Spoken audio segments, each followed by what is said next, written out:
Bienvenue dans votre chaîne Univers Mathématique.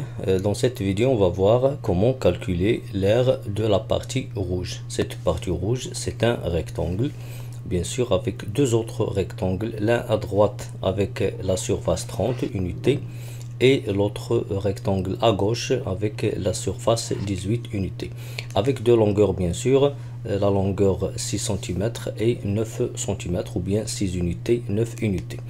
Donc premièrement, pour calculer l'aire de cette partie-là, puisque c'est un rectangle, je peux donner bien sûr avec deux valeurs la largeur et la longueur de ce rectangle. Je vais prendre ici x comme largeur, puisqu'il est inconnu, et la longueur, la variable y.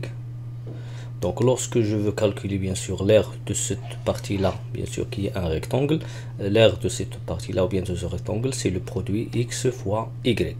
Alors premièrement, on va prendre le rectangle composé de deux rectangles qui se trouvent à droite et au centre. Donc je vais prendre ce rectangle-là. Donc à quoi est égale l'aire de ce rectangle? Je peux calculer de deux façons différentes. La première façon, je vais prendre la longueur qui est 9 et la largeur qui est bien sûr y. Alors à quoi est égal maintenant l'aire de ce rectangle là est égal à 9y. Je peux de même calculer l'aire de ce rectangle en prenant l'aire des deux rectangles. Le rectangle qui se trouve à droite, qui a pour surface bien sûr 30, donc je vais prendre ici 30, et l'autre qui se trouve au centre, le rouge, bien sûr, c'est x fois y, puisque la largeur c'est x et la longueur c'est y, x fois y. Alors, je peux obtenir maintenant une équation avec deux variables, 9y égale à 30 plus xy. De la même manière, je vais prendre l'autre rectangle qui est composé de deux autres rectangles. Le rectangle se trouve à gauche et l'autre qui se trouve au centre. Bien. Maintenant, à quoi est égal l'aire de ce rectangle? Je peux le calculer de deux façons. La première façon, je vais prendre la longueur 6 et la largeur y. Alors, l'aire de ce rectangle, c'est 6y. Et ce rectangle, je peux calculer son aire en utilisant la somme des deux aires de ces deux rectangles. Le premier, il vaut 18, donc c'est 18. Et l'autre, c'est le rouge. Bien sûr, le rouge, c'est le produit x fois y. Et ainsi, on a obtenu une autre équation avec deux variables x et y. 6y égale 18 plus xy.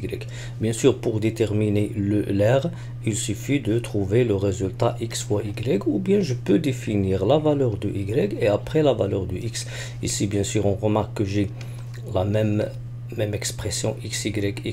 Donc si je prends la différence entre ces deux équations, 9y moins 6y, ça donne 3y. 30 moins 18, ça donne 12, xy moins xy, ça donne 0, et j'obtiens 3y égale à 12, et ainsi je peux déterminer maintenant la longueur du rectangle qui est en rouge, donc y égale à 12 sur 3 qui est égal à 4. Bien.